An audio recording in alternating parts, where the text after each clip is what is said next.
there may be a price to be paid for all the success we've had on the market.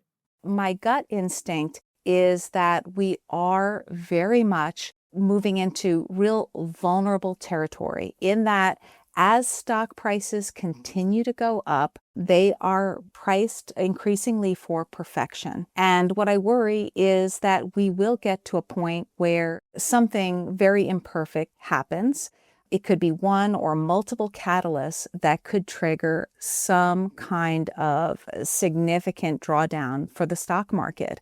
That's Christina Hooper, Chief Market Strategist at the Man Group. And while she suggests that investors keep dancing while the music is playing, she does suggest that this tune may be coming to an end that could drop it 15 to 20% this year. She's our big interview, but we start today with Mike Passante, Director of Financial Planning at Focused Wealth Management. He's here talking technicals and makes a case that resistance levels have just been hit and that a little bit of a breather is coming now. Add all that together and it may tighten up your colon a little bit. So between it, something to loosen it. Victoria Bateman, author of Economica, A Global History of Women, Wealth, and Power. It's a delightful interview that will introduce you to some economic powerhouses that you had no idea existed. Advise caution.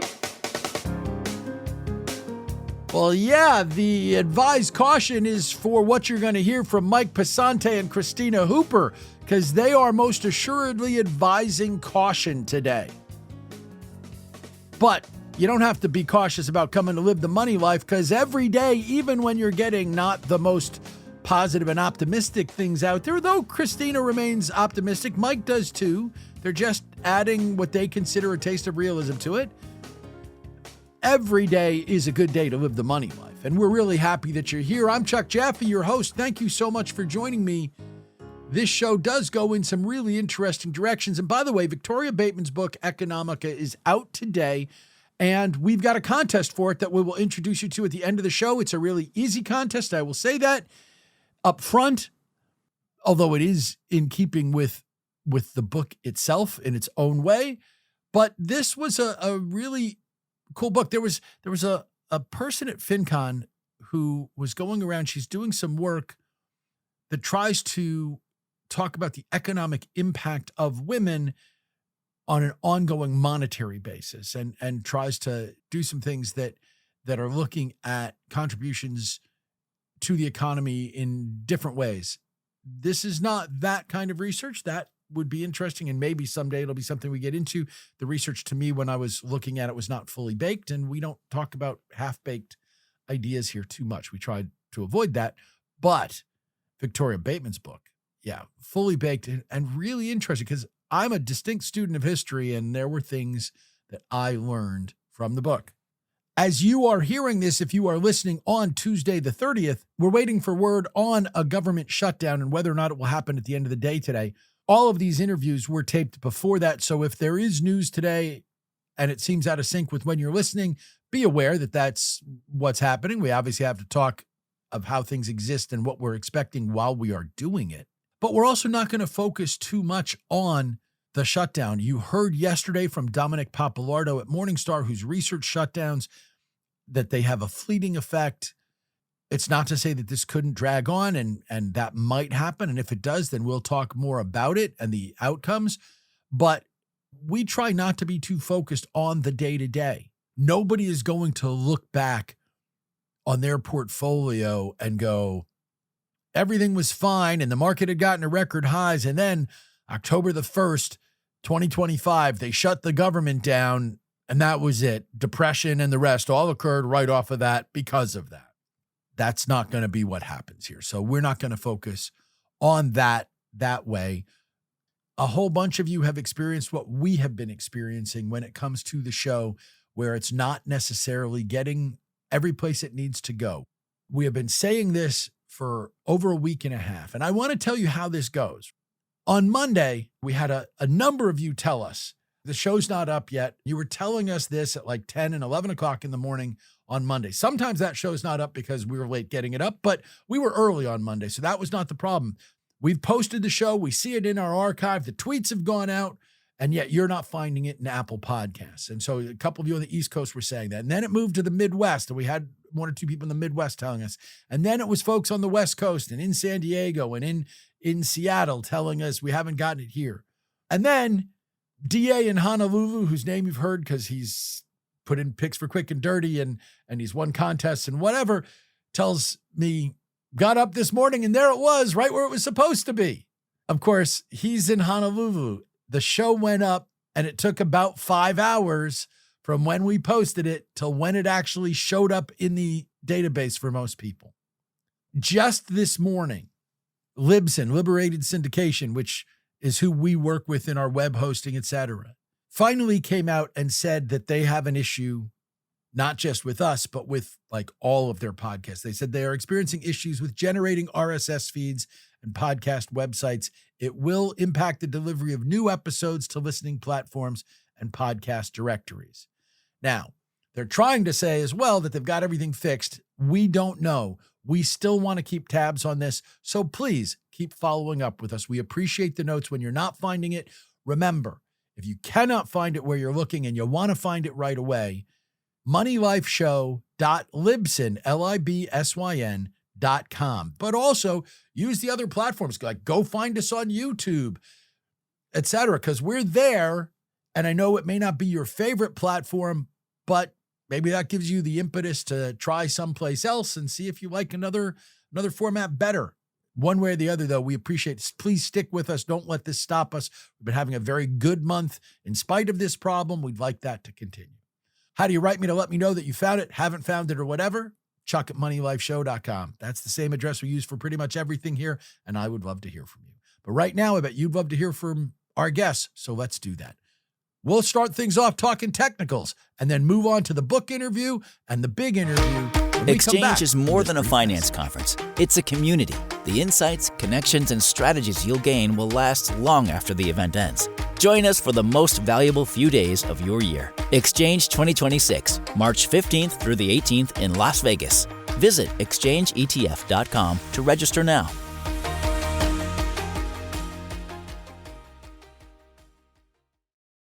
Did you know that there are at least 23 million American adults who can't read a one-ad? It's called reading. Top to bottom, left to right. Group words together as a sentence. Money Life presents.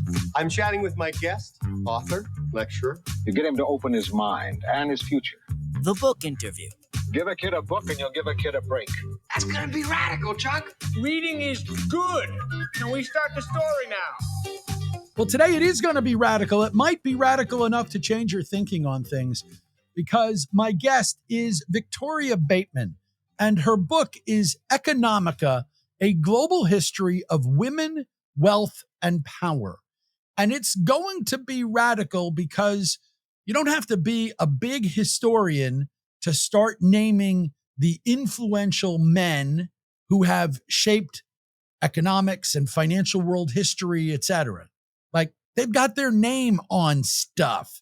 It's J.P. Morgan, it's Henry Ford, whatever names you can think of, they are out there.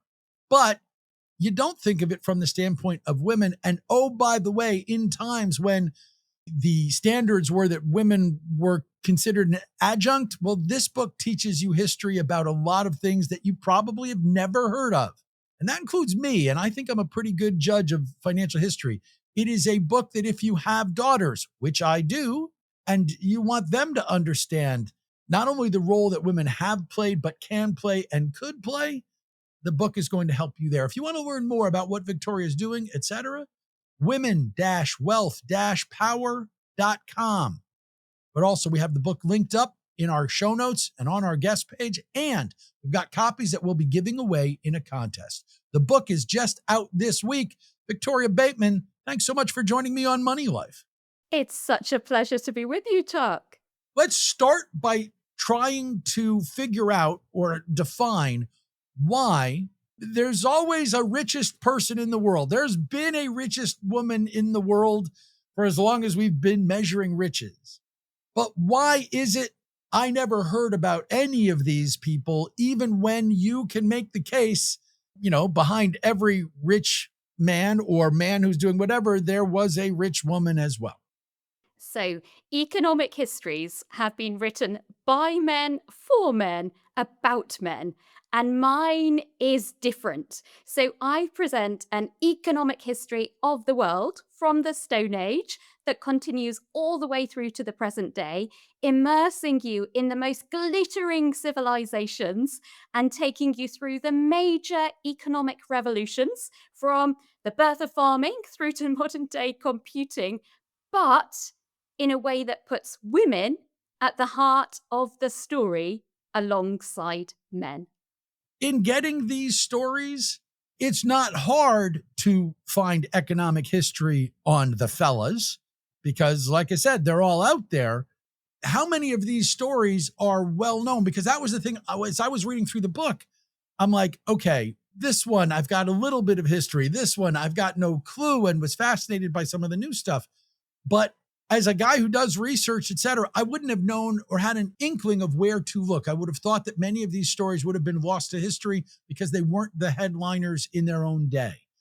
Well, there's this myth, isn't there? There's this probably one of the greatest myths of history is that women have spent most of history as housewives, that women only entered the workforce in the 20th century. And so, in a sense, people have never looked for the female wealth creators, the business women, the female merchants, the female bankers, the female investors. But when we start to look, they're everywhere. Women were hunting alongside men in the Stone Age. So 40% of big game hunters in the Americas in the Stone Age were women. They were building pyramids alongside men in ancient Egypt. They were plumbing in the ancient city of Rome. There were 4 times as many female plumbers in ancient Rome as there are in the US today. They were brewing beer in medieval London, and they were investing in things like the steel industry. They were setting up banks in the 19th century. So women are actually everywhere you look once you start to look. I want to bring a couple of stories to light. One is the woman who basically said, Alexander the Great just destroyed our town, our community. Time to rebuild. I will cut the check in ancient times. Explain that story, because that was one that I'd never heard of, but that's a really good exemplar of what we're talking about. Yeah. So Phryne was the richest woman in ancient Athens, and she went from nothing. She was born into a farming family, and she amassed her own wealth and was so rich that when Alexander the Great destroyed the city of Thebes, she even offered to rebuild it, but on one condition, that she got her name on it. So she wasn't taken up on this because we don't know Phryne, etc. How did she amass her money? And when you talk about farming, how did anybody in that time, but particularly a woman, when we know that they were not necessarily seated at the same table, amass such great wealth? So ancient Greece was pretty much on a par with Afghanistan today. So in terms of the average woman's life, women were expected to veil. They were expected to cover their bodies. They were expected to stay in the home. They weren't supposed to be out there in public with men. But Phryne broke all of the rules. She was out there in public. She entertained men, let's say. And in ancient Athens, that was really one of the only ways that a woman could amass her own independent wealth, was to become a companion to men. Now, actually, these female companions were valued not only for their bodies, but also for their brains. So the fact that they could have lively, intelligent conversation with men at a time when other women were locked indoors and kept away from men. So she was a woman who broke the rules, amassed her own wealth through being, in a sense, an escort, an upper-class sex worker. But I'm pleased to say there are many other societies in history where women have been able to do a whole range of other things in order to amass their own independent wealth. That also raises up something, because one of the stories I recall from the book was Priscilla Wakefield, who started a bank in England, and please correct me if I get the details wrong, but started a bank that was basically for women, or for women and children, perhaps. is a better way to put that, obviously created a resource within her own community, which further enhanced her wealth.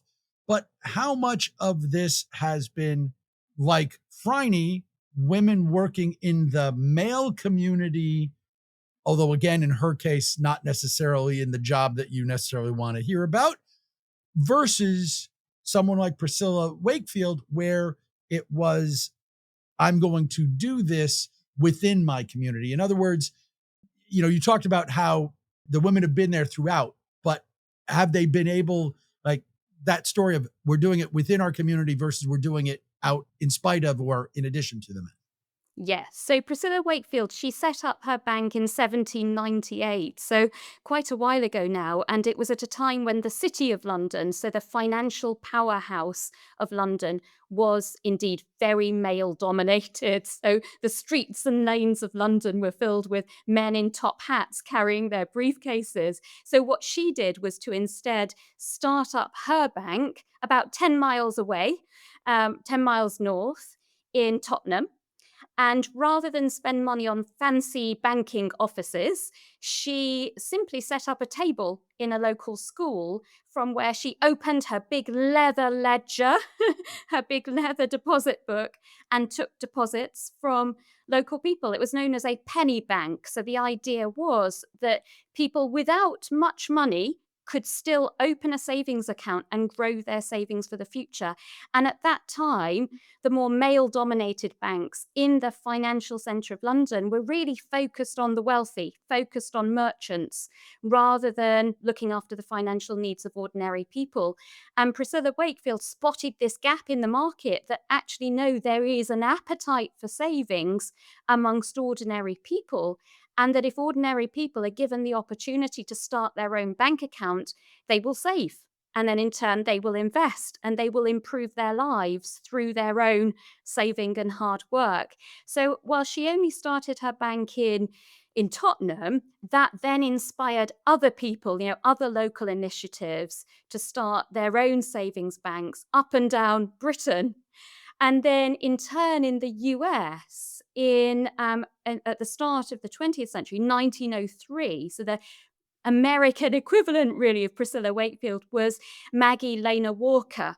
And she opened the St. Luke Penny Savings Bank. She was the first woman in the US to charter a bank. And actually what she did was to extend bank accounts to particularly the Black community in the US that were being underserved at the time. So I think women have been very good at spotting gaps in the market that have been left by perhaps the men in the marketplace, and then rolling up their sleeves and getting in there and filling those gaps. Is there a favorite story that you picked up while you were doing this? One where you started out and they weren't in the basic planning for the book, but you just were compelled to include them?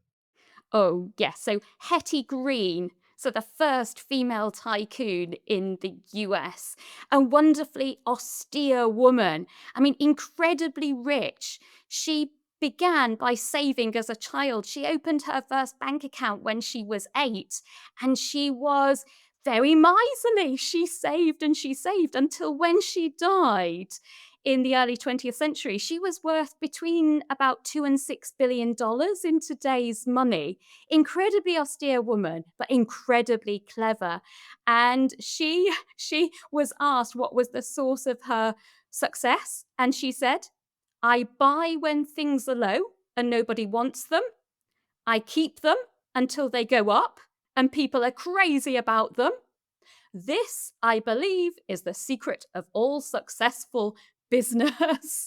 So she was someone who would go against the grain. She was a contrarian. She was like the Warren Buffett of the 19th and early 20th century. She believed in value investing, not just following the crowd, looking for value. And she also, when interviewed by a woman's magazine, said women would be happier if they were taught business as girls. And I'm on board with that. Yeah, no, I am too. There are some legendary Hetty Green stories, including that she was so cheap, particularly when it came to medical care, Like her Yes. son lost his leg, not because he had to, but because, oh, no. And mind you, think about the medical we're talking about 125 or so years ago. Yes. So she left her money, most of it, to her children, who she didn't care for enough to save his leg. I've always thought that was one of the... Well, yeah, she had this reputation, didn't she? The Witch of Wall Street. She was so miserly. But what I would say is actually she didn't like to shout about her achievements. Now, I think she probably did a lot of charitable work behind the scenes, but she didn't want to put her name on things. She didn't want to, take take the honor and shout about her achievements. So I suspect she was doing a lot behind the scenes that we haven't given her credit for. And speaking of things behind the scenes, while she didn't shout about her things and she was known as the Witch of Wall Street, everyone wants to make Benjamin Graham the father of value investing. But I know a few value investors who say Hetty Green may have actually been, if he was the father, she may have been the mother. The mother. It's a great way to put it, Chuck. Let's bring this to modern day. There are plenty of folks like a Kathy Wood from the ARC funds, et cetera, and women to this day, if they're making success, well, I can't say that, Kathy Green's the only one on Wall Street that there are other people betting against, because they're betting against everyone. But are there one or two modern equivalents who you think pick up the mantle of the women who you write about? Yeah. So I would say someone like Zhang Xin, she's known as the woman who built Beijing. So a modern day property investor in China. I mean, she's seen the future there in China. She is really pushing forward the development of land and property investment in China. So she is definitely doing great things and is one to watch. Anyone else stand out to you along those lines in the modern world? So I think, obviously biotech is a really interesting market. And I think what's great about biotech is it's much more gender equal than the tech industry in general. So lots of interesting women in biotech. I don't want to blow the trumpet of anyone in particular, because there are so many brilliant women in that area doing great things, challenging big pharma companies, coming up with new research ideas, pushing forward. Yeah, biotech. So that, of course, raises the other side of this, because here we are talking about the heroes, but biotech, modern biotech, has the famous villain, that being Elizabeth Holmes from Theranos, etc. So I guess that's the next question as we wrap this up, which is there the sequel? Were there, because there's plenty of bad actors in the, we also, as much as we put their names on institutions, Ponzi was a dude, and we know. So were there the bad actors, or there weren't the bad actors because A, women are better people, and B, they didn't have the opportunities because the men were doing it? Like, do we have the sequel for you? Well, my view is women are no more angelic than men. We're all as good and bad as each other. And when we talk about women being the movers and shakers of economic history in the way that men were also movers and shakers, that means they were the movers and shakers for bad and for good. Well, it's a really wonderful story, or collection of stories, well told. The book is Economica, A Global History of Women, Wealth, and Power. It is out this week. Victoria Bateman is the author. Victoria, thanks so much for joining me on Money Life. It's been such a pleasure. Thank you, Chuck. Again, if you want to learn more about Economica and Victoria Bateman, women-wealth-power.com. And yeah, we've got copies of the book. We'll be giving them away in a contest, so you want to stick around for that. There's also more to go on today's show, so stick around. Money Life is not history for today, not yet at least.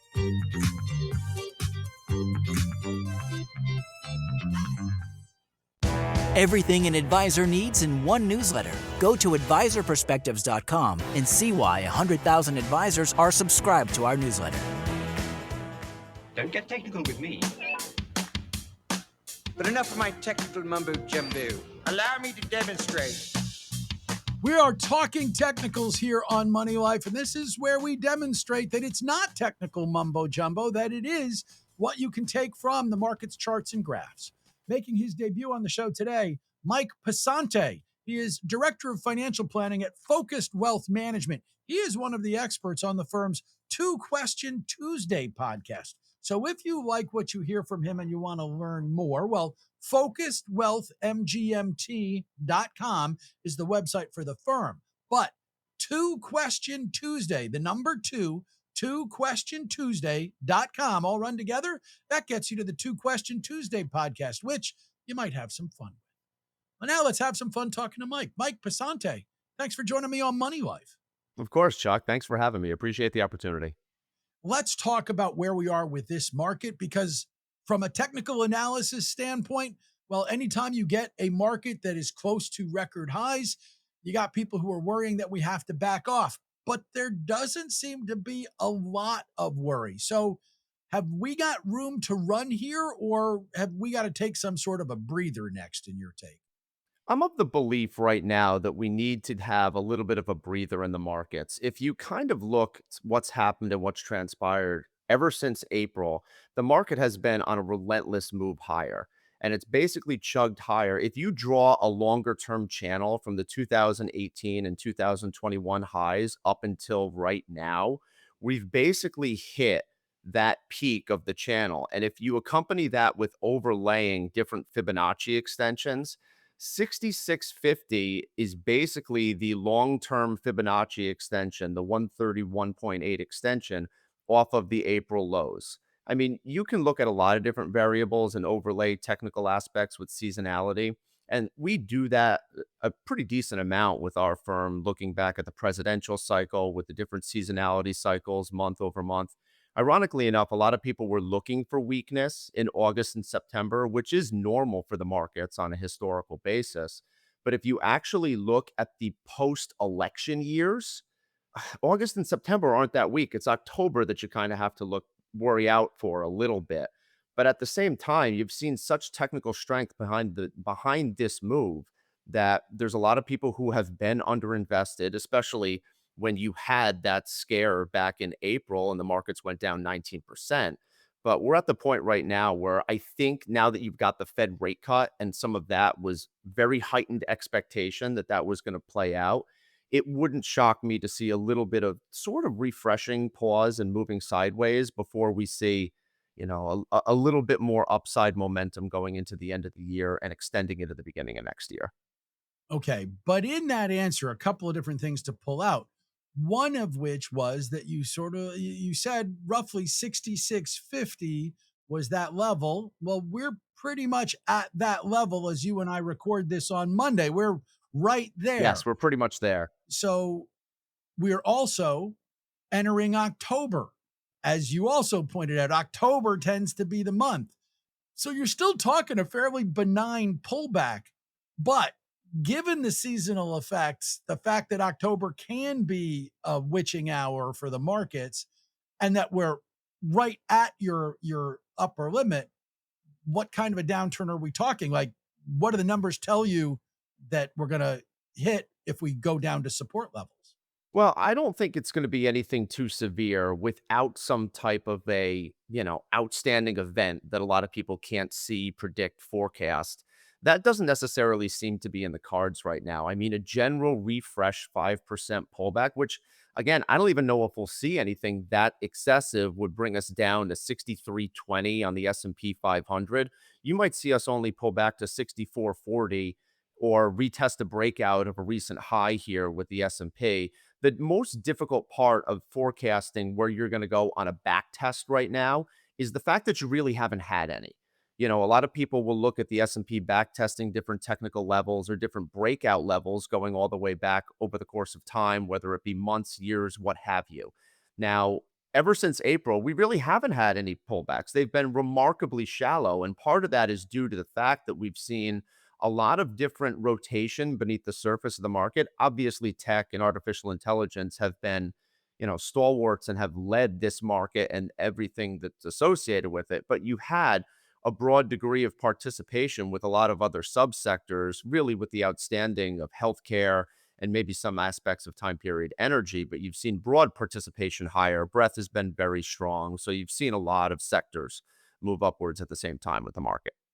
All that being the case, you also said modestly higher for the rest of the year and heading into next year.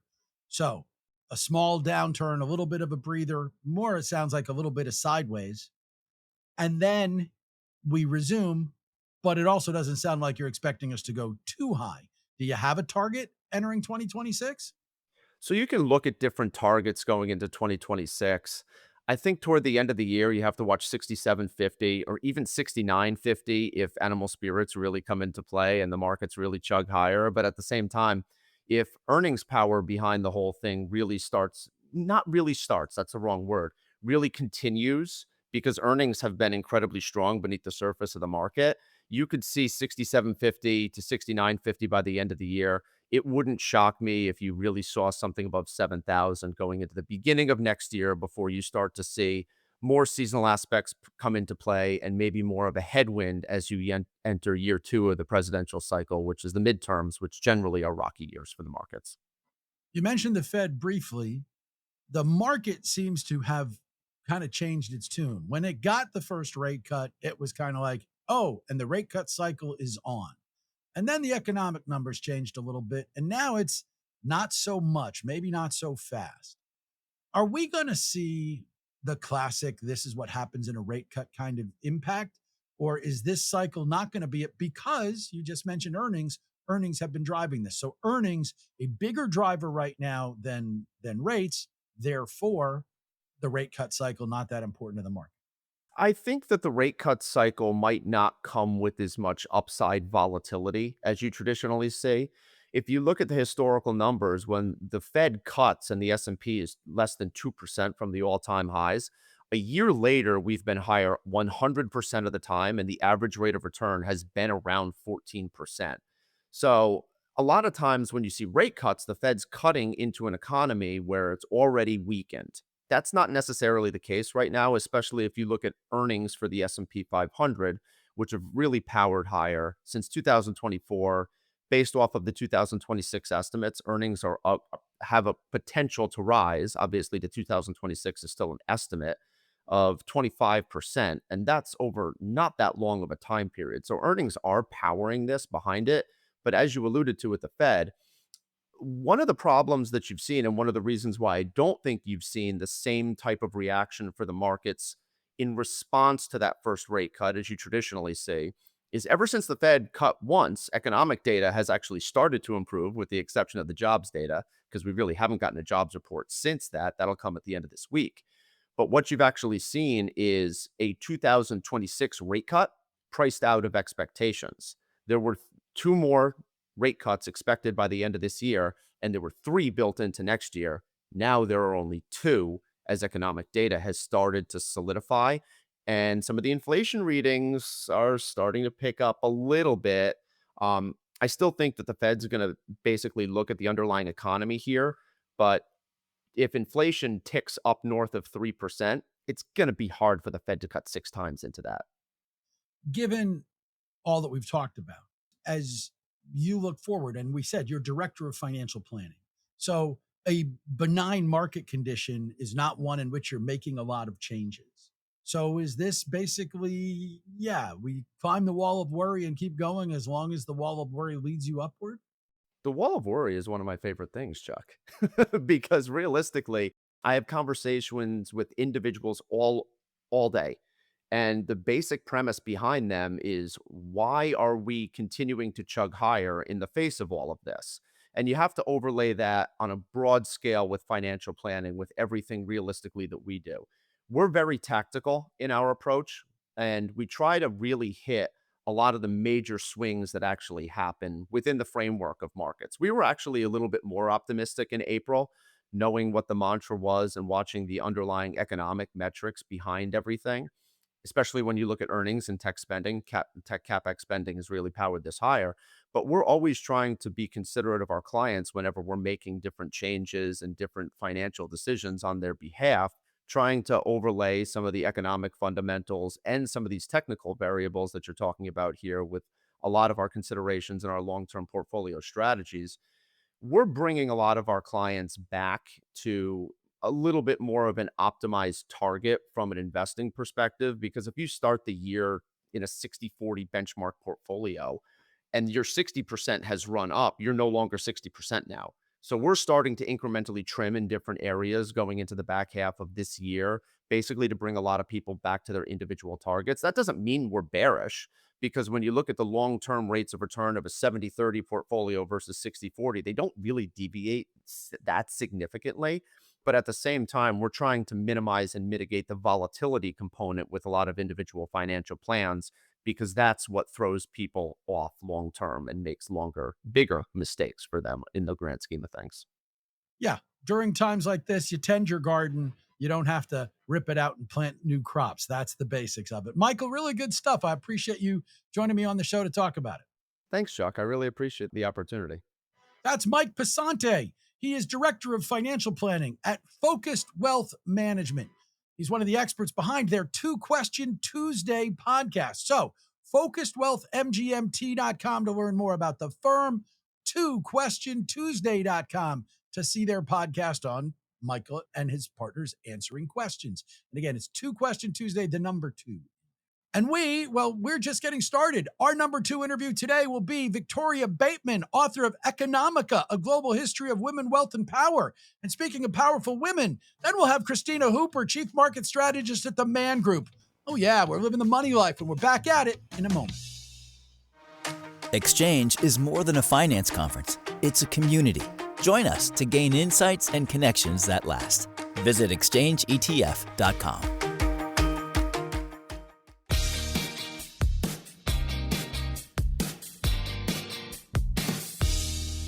We're back on Money Life, where it's time for the big interview on the September 30th edition of the show. Returning to the show today, Christina Hooper. She is Chief Market Strategist at the Man Group. And we always get comments when she's on. I know you guys love her, but this is her first time being here as Chief Market Strategist at the Man Group. You may remember her as being formerly Chief Global Market Strategist at Invesco. Before that, she was with Allianz Global Investors. But if you want to find her now, the Man Group has the fabulous website, man.com, like one of the best addresses ever. But Christina's work and some of the stuff we're going to talk about here is most easily found these days on LinkedIn. We have her LinkedIn address on our show page, but we're also going to include in our show notes a direct link to a piece she wrote about valuations, and that's why she is here. So you can find that if you look for her in our show notes. Christina Hooper, welcome back to Money Life. Thanks for having me, Chuck. It's such a pleasure to be back. I have been talking to a lot of people about valuations because we have this whole thing where valuations look stretched, and then they make a case that says maybe they're not so stretched. Let's take a look at whatever else is going on, and we'll come up with a way to justify current valuations. And you basically took a new look at valuations in this piece that you called Valuations Through the Looking Glass. Help us understand where you are on valuations now, and are they really as stretched as they appear to be? Well, so valuations are certainly stretched, but if we look at valuations in terms of PEG ratios as opposed to PE ratios, it can be, I think, more appropriate and helpful in justifying some of where valuations have gone. But having said all of this, Chuck, I have to say that my gut instinct is that we are very much moving into real vulnerable territory, in that as stock prices continue to go up, they are priced increasingly for perfection. And what I worry is that we will get to a point where something very imperfect happens. It could be one or multiple catalysts that could trigger some kind of significant drawdown for the stock market. I'm reminded, as I think about where valuations are, about something that was said during the global financial crisis by former Citi CEO Chuck Prince. As long as the music is playing, you keep on dancing. And that, I think, is the sentiment that we're seeing in markets today. But we have a market that has been driven by earnings at this point. Last year, it was driven by rate cuts. This year, it's been driven by earnings. If valuations are the problem, and we have to have a blow-off So long as the underlying earnings stay relatively solid, it's a blow off. It could be sizable, but it's not going to be long. So is this event that you are seeing, is it, yeah, we're going to have to take two steps back to be able to go forward again? Or is this, we're building a bubble? Well, it really depends on how you define these different kinds of events. I think there's a very real possibility we see a sell-off of 15 or 20%. And let's face it, we've seen a very, very strong stock market rally. And yes, the earnings have been there, but even with strong earnings, I think we've really had to justify valuations by looking at PEG ratios as opposed to PE ratios.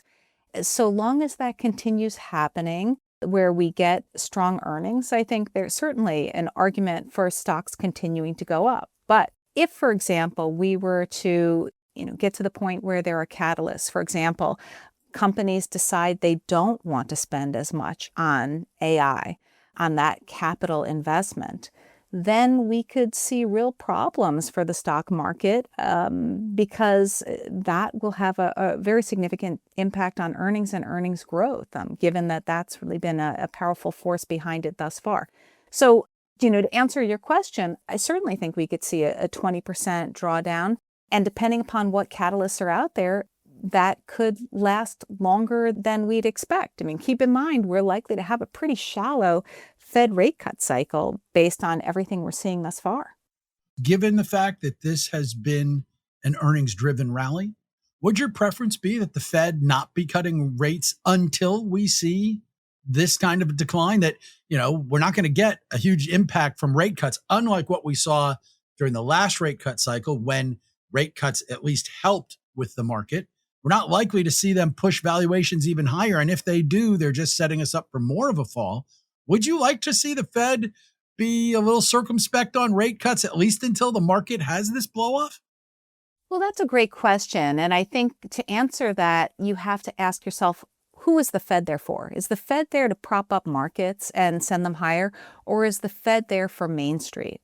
And if the Fed is there for Main Street, I think what we're seeing in terms of current economic conditions suggests that the Fed should have a shallow rate cut cycle. Clearly, the labor market is weakening. Clearly, there are signs of a deceleration in economic growth that I think justifies a few rate cuts. It's not the right timing for the stock market, but I don't think the Fed is there for the stock market. And I think Chair Powell made that clear recently in his comments, talking about how stocks are pretty highly valued. When we talk about valuations, there have been two schools of thought when it comes to international investing. And of course, international investing's done gangbusters this year. But there's the school that says, well, of course it has, because that's where the good valuations are. And there's the other school that says it's really only been because of currency fluctuations, et cetera. If you're concerned about valuations here, do you like the valuations better there? Or is this a global valuation problem? So I do like valuations more in Europe, in emerging markets. And having said that, though, I wouldn't say abandon U.S. stocks. I think the beauty of having different valuations in different regions is diversification. And so right now is, to me, an appropriate time to be asking oneself, am I overexposed to the U.S.? Chances are most investors are, simply because U.S. equities have performed so much better than other regions. And so taking some of those profits, rebalancing one's portfolio will lead them into areas that have lower valuations and will end up diversifying a portfolio both by region and by valuation. If I'm looking for areas that have been undervalued, well, you have to get away from the things that have driven the market to record highs. That means the Mag 7, et cetera. We have seen of late a small cap rally. Does that continue? And is that where you want to go? Or, do you dare say, because you use that quote about keep going while the music's playing, do you dare say it's time to be out of the Mag 7?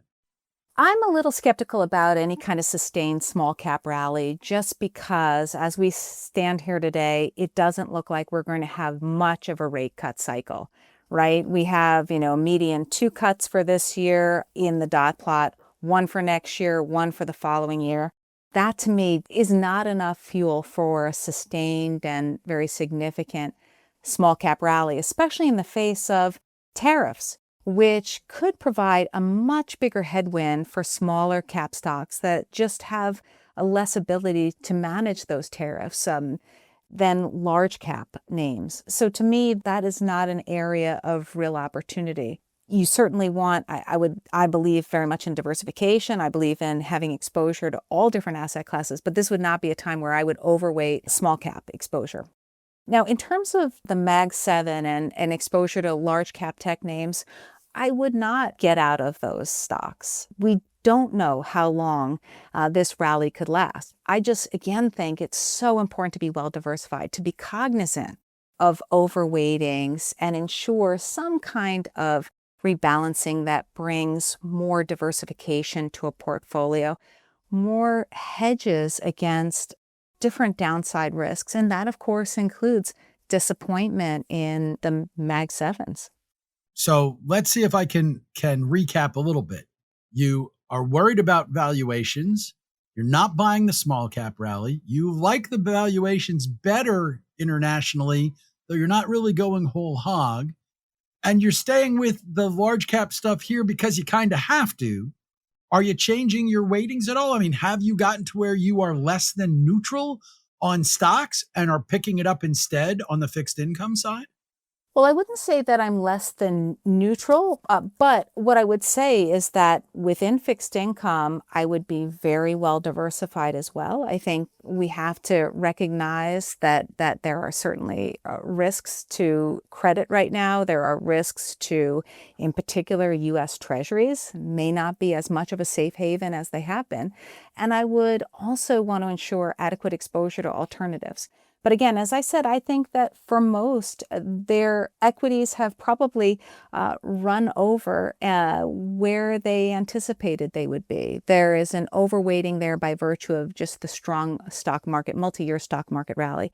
This is a time to rebalance that and just get back into, a portfolio that has better diversification and that doesn't create as many vulnerabilities to being victim of pricing for perfection. And I think that in this environment, we just don't know what will happen. We don't know how long this rally will last. We don't know about all the geopolitical risks. We don't know what tariffs might come down the pike the next week.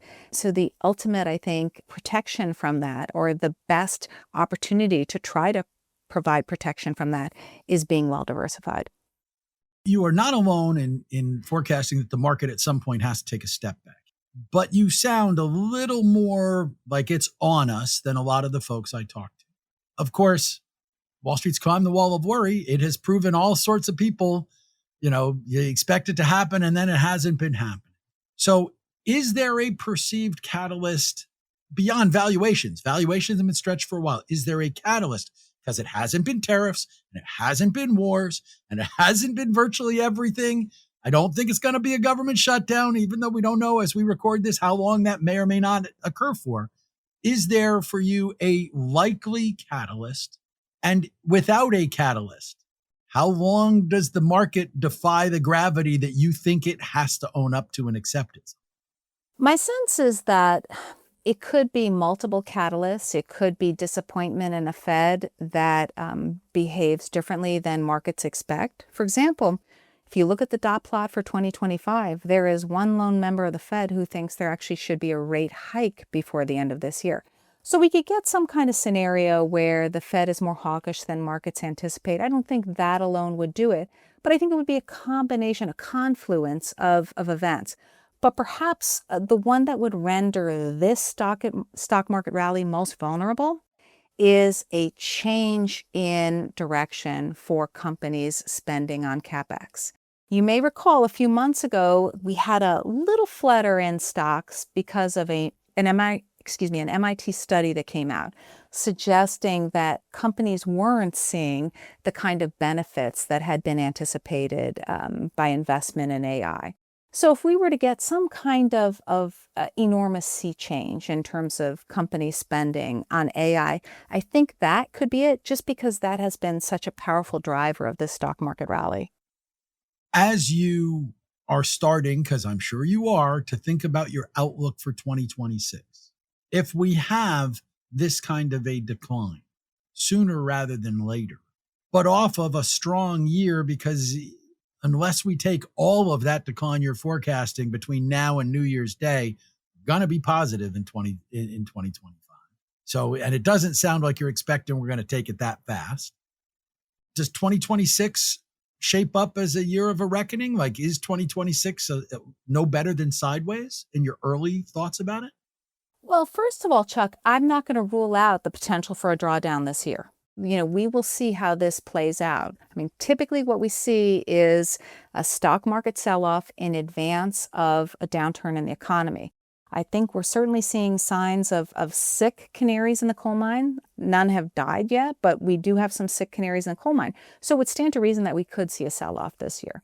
But I would anticipate next year would be a continuation of a decline or the start of decline, and then arguably a recovery by the end of the year if we have the right policies in place, if we have the right stimulus.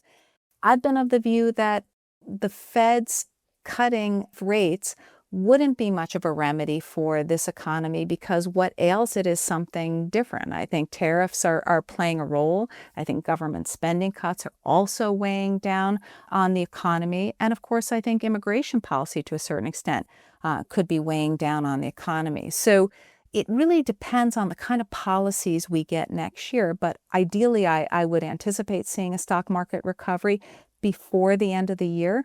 But that, again, would be predicated on what we're seeing coming in terms of fiscal policy. Given what we see coming and that you and I are talking at a point where we don't know if the government's going to be operating within 24 hours of when we release this interview, how much do you worry that policy more than anything else is the overhang here? Again, the catalyst could be policy, but that at a time when politicians can't agree, it's going to be very hard for us to have any remedies that come from the public sector. Well, if we were to see a shutdown, and of course the kind of political division and dysfunction we've seen, it actually does make a case for the importance of an independent Fed. And a Fed that actually has a lot of tools in its toolbox. Because as we've seen in the past, when there has been political dysfunction and divisions, the Fed has stood up and has provided some kind of remedies. And so I would just say that we can certainly look to the Fed in this environment because the Fed is independent. It will not be shut down. And it could provide some kind of ballast in what could otherwise be a very difficult environment. My fingers are still crossed that we won't see a government shutdown and that, in fact, political dysfunction is on the decline and that we see more agreement. But I may be a wild-eyed and naive optimist. Well, we love that about you, Christina. So that's not a bad thing. I'm all in favor of optimism as much as we can get of it. So let's then finish this by going back to where we started, which was we were talking about valuations from the very beginning. And you talk about the importance of rebalancing. Well, as value investors, which most people are sort of intuitively, even if they can't always say there, value has been the style that has struggled. So if we're expecting a downturn and we see it, is the idea as you get into it, here's your chance, lean into value, buy those long-term things when they're put on sale and understand, since you're talking about a rally that we might see play out at the end of next year, et cetera, that if we get a blow off, it's a long-term chance to buy those value stocks finally? Absolutely. I mean, we know that over long periods of time, there is a reversion to the mean. And so that argues for adding to value, adding to international stocks, rebalancing in general, taking profits from areas that have become overweight. Valuations are not an indicator, a short-term indicator of where the stock market is going, but they can very well be a long-term indicator. And so what valuations are telling us today is they are predictive over the longer term. I do think we're likely to see a mean reversion at some point. And I do believe those that are focused on diversification in their portfolios are likely to benefit over the long run. Christina, great stuff. Always is when we get a chance to catch up. Thanks for coming on Money Life. We'll talk to you again down the line and hopefully while this wasn't entirely optimistic, we'll get some of that optimism playing out. Thanks so much, Chuck. That's Christina Hooper. She is Chief Market Strategist at The Man Group, which is online at man.com. We've got her piece on valuations. It's in our show notes as well and on our guest page. Find her on the guest page at moneylifeshow.com. And we've got to wrap things up. But before we finish this show, we've got a contest. We're giving away copies of Economica, A Global History of Women, Wealth, and Power. And no, Christina Hooper's not featured there, but maybe she should have been. But if you want to get a copy of the book and find out who is featured, stick around because we'll tell you all about it before we wrap things up in a second.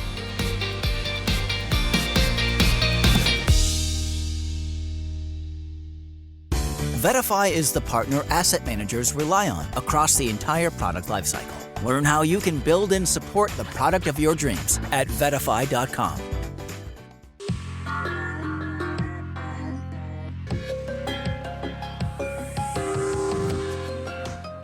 Thanks for sticking with us all the way to the end.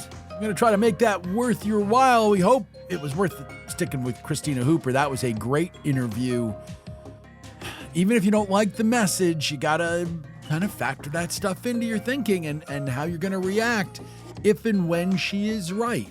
Like, I go back to how much people were freaking out when the market dropped in April. And if you add a 20% decline, again, people will be flipping out, even though long-term, it's just going to be a speed bump. That's at least what you heard today.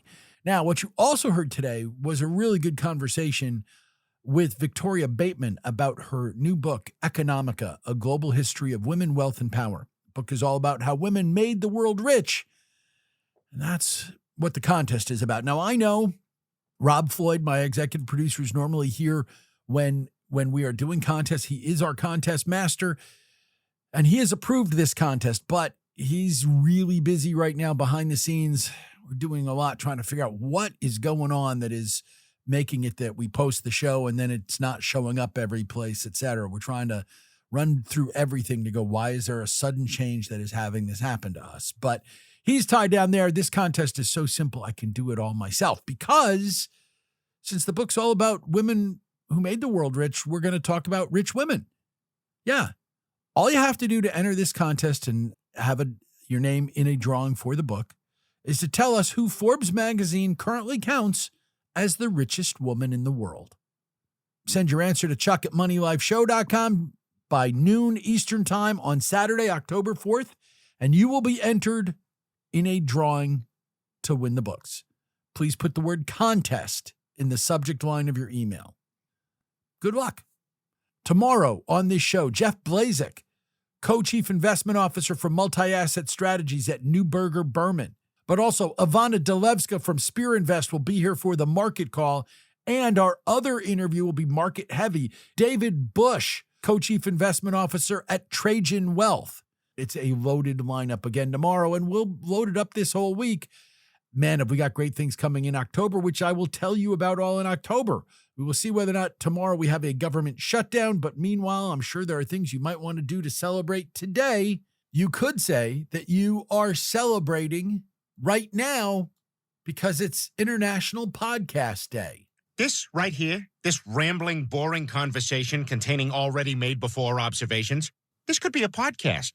I wouldn't recommend you find one of those podcasts, but there's a lot of podcasts out there. Today's a day to celebrate them. It is also International Thunderbirds Day. Thunderbirds is like a memory of my childhood, not the Thunderbirds like the flying troop. No, the Thunderbirds is the British television series that ran in 1965 and 66, but then it ran every weekend for years later because 65 and 66, I was 4. And I remember this from when I was like 8 and 9, waking up early. And it was this whole thing that was done with marionettes and it was kind of creepy. And yeah, the characters were also kind of their crafts. Like they had crew members who were basically named after the Mercury 7 astronauts. Like there was a John for John Glenn and there was an Alan for Alan Shepard and whatever.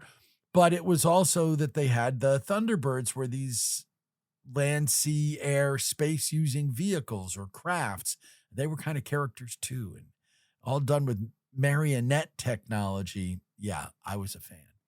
It's also Ask a Stupid Question Day. Remember, there are no stupid questions, just stupid people. No, they're stupid questions. They happen sometimes. Today's a day to celebrate those. It's National Love People Day. It's National Mud Pack Day. On the food front, it is Extra Virgin Olive Oil Day, which is really an ingredient, maybe more than it is a food. It's National Soufflé Potato Day. It's National Chewing Gum Day. Honestly, they could sell bubble gum in the Lockjaw Ward at Bellevue. And yeah, even if you're in the Lockjaw Ward at Bellevue, today would be a day to celebrate chewing gum. And then it is National Hot Mulled Cider Day. Seems a little early for hot mulled cider, but I love hot mulled cider, so maybe it's not. My guests today were Mike Passante, Director of Financial Planning at Focused Wealth Management, FocusedWealthMGMT.com, TwoQuestionTuesday.com. Victoria Bateman, author of Economica, A Global History of Women, Wealth, and Power, women-wealth-power.com, her website. And Christina Hooper, Chief Market Strategist at The Man Group, man.com. Thanks to them. Thanks to Rob Floyd, my producer. Thanks to Maho, my dog.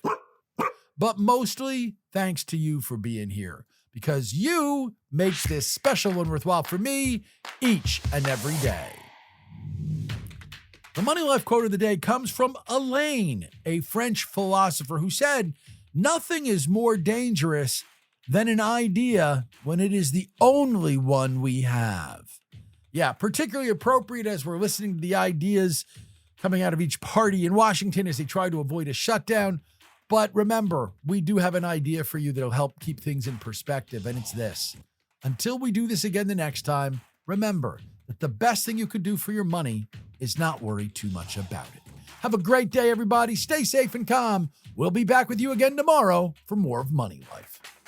The people who appear on Money Life are here for your and their own entertainment. Don't take advice from us or any other podcast without doing more research and/or consulting your financial advisor. We believe our guests provide reliable information, but we can't and don't guarantee the accuracy or completeness of their statements. Opinions expressed on Money Life are those of the host and guests only and reflect their personal thinking. They're not representative policy or strategy of any employers or sponsors. This show is produced by Money Life Radio, which retains all rights to the content. If you want to use any part of this show for your own purposes, be they good or evil, you must get our written permission first. And remember, with great financial information comes great responsibility. Please act responsibly.